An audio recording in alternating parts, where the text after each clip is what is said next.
As they tour the gallery, Jan David Winnitz, president and founder of Claremont Rug Company, talks about an antique Persian village rug style known for its elemental and original approach to carpet design, with Alex Serlip, author and art historian. For those who collect or who are considering antique Oriental rugs for their home, Persian Bakshaish carpets have a particular allure. The best examples are considered by connoisseurs to be among the most desirable for display and for use as central design features in large open spaces. At Claremont, the gallery maintains a broad selection from levels 2 and 3 of the Winnitz proprietary rug pyramid. One of the central groups of rugs, both because of their rarity and their incredible artistry, is the antique Bakshaish rugs, which were woven in the mountains of northwest Persia in the 19th century. The better pieces and the earlier pieces, particularly those which are woven 1880 and before, back into the middle or even early 19th century, are true works of art. So Alex, this is our upstairs gallery, and on the floor here we have one of our high-collectible Bakshaish rugs. This is from the third quarter of the 19th century, another very recent acquisition. It's a superb piece, and it is a blossoming tree of life that is filling up the whole field, and then this border of just primitive shield designs, which is fascinating. The counterbalance between the relatively dense tree design and the very spacious shield design. This particular blue, of all the blues that we've seen, strikes me as being particularly vibrant. Yeah. Well, that's a very astute observation. In fact, the blue in these Bakshaish rugs are simply known in our field as Bakshaish blue, which connotes a very particularly radiant blue, which is like iridescent, as if there's a light source that's shining through the back of the rug and illuminating the blue tones. Well, this, Alex, is an example of a Bakshaish at the very highest level.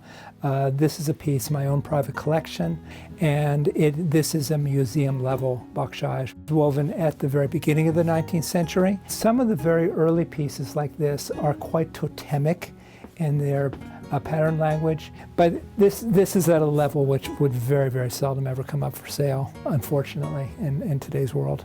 And much, much more spacious and elemental in their design, where here we have an extremely simple medallion, and then dragons, and the phoenix head, which in the Eastern world is analogous to yang and yin, or the two forces which come together to create the universe, and which is very central in the whole philosophy of the Eastern world. This is one example of a very good Bakshaish. The reasons that Bakshaish are so profoundly attractive to mature clients. Mature just means someone who's seen enough rugs that they can actually look into the rugs and see much more in a glance, is they excel both in design and in color. This is a Bakshaish Camelhair with a very unusual color palette. The browns, both the golden brown, the blonde in the center, and then the darker brown along the edge are undyed camel hair. The use of camel hair in that area was one of the few areas where camel hair was used. And the combination of the blonde and the light blue that they would sometimes use in the best pieces is just brilliant. And their wool was so lanolin rich.